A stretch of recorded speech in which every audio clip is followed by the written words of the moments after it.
शहबाज शरीफ की 24 अरब डॉलर के नैब और 24 अरब रुपए के नैब और एफआईए के अंदर केस थे जो उन्होंने आते साथ ही माफ करवा लिए।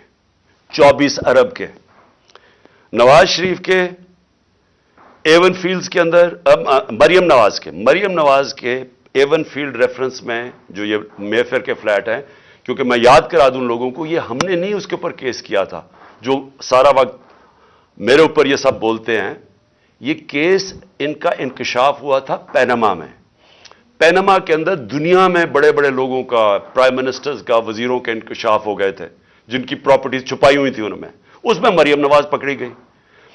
4 मेफेयर के 5 अरब रुपए के जो फ्लैट्स थे वो निकला इसकी मलकियत।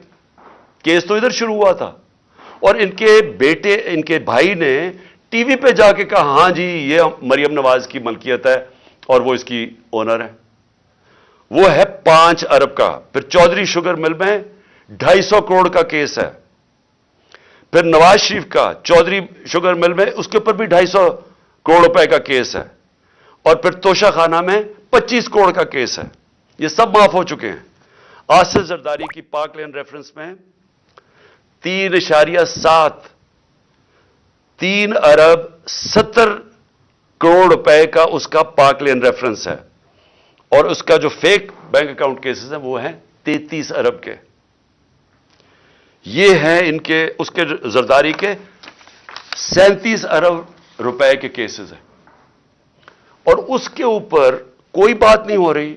1100 अरब रुपए के इनके सारे केस माफ हो गए हैं जब से ये आए हैं। और ये कभी वो तोशाखाना पकड़ते हैं, कभी वो फॉरेन फंडिंग पकड़ते हैं। मैं ये भी आज कहता हूं कि जिस दिन हम सारी पार्टीज की इनके अकाउंट सामने आए, जी पूछे तो सही ये किधर से पैसे इकट्ठे करते हैं। हम तो 8 साल से स्क्रूटी हो रही है हमारी। हमारे पास 40,000 डोनर्स बेरस है जो लोगों को कॉल करके कहते हैं उन्होंने कहा हमने पीटीआई को पैसे दिए हैं। जरा मुझे बताएं इनके पास पैसा किधर से आता है। और जिस दिन इसकी वजह से इलेक्शन कमीशन का केस नहीं सुन रहा, वो सामने ही नहीं आता। अदालत कह बैठी है कि सारी पार्टीज के इकट्ठे केस सुने जाएं, लेकिन इनके केस सामने नहीं आते। तो हमारे ऊपर केसेस के अलावा मैं जो बताना चाहता हूं कि जिस तरह जनरल अमजद को पकड़ा गया, मैं तो जनरल अमजद को नहीं जानता, मैं तो उनको टीवी पे सुनता था। लेकिन अगर किसी को कोई शक है कि अगर कोई मुहिब्बे वतन पाकिस्तानी जो इस मुल्क की दर्द रखता है, जिस तरह वो बोलते हैं, दिल की बात करते हैं, उसको अगर उठा के जेल में डाल दिया, और यानी हम सब अपने आप से पूछे ना कि इसका मतलब पाकिस्तान में तो जमहूरियत खत्म हो गई है। ये तो यहां तो कोई पुलिस स्टेट बन गई है। यहां तो ऐसा खौफ आ गया है, कोई सच ना बोल दे, किसी तरह लोगों को कंट्रोल करो, मीडिया की किस तरह आवाज कंट्रोल करो। यानी इस तरह के क्या इससे होगा क्या, मुझे तो अभी ये नहीं समझ आ रही। क्या ये बच जाएंगे? क्या ये लोग इन चोरों को वोट दे देंगे इसकी वजह से कि अगर आप लोगों के मुंह बंद कर दें? क्या हमें जो डराया धमकाया जा रहा है और ये जो हर रोज नई एफआईआर, क्या इससे हम पीछे हट जाएंगे? हमारे लोग इस वक्त जो जेलों के अंदर गए हैं, जेल भरो तहरीक में, हर दूसरे शहर में जाते थे और ज्यादा लोग जेलों के लिए तैयार हो जाते थे।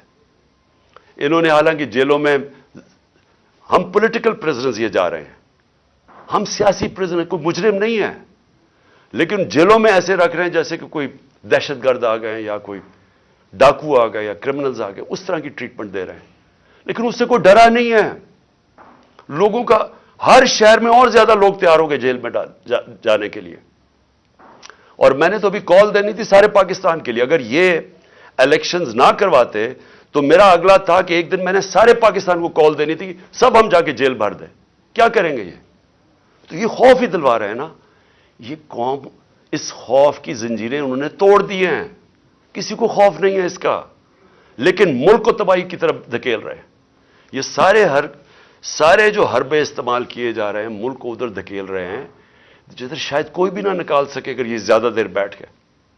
मैं एक आज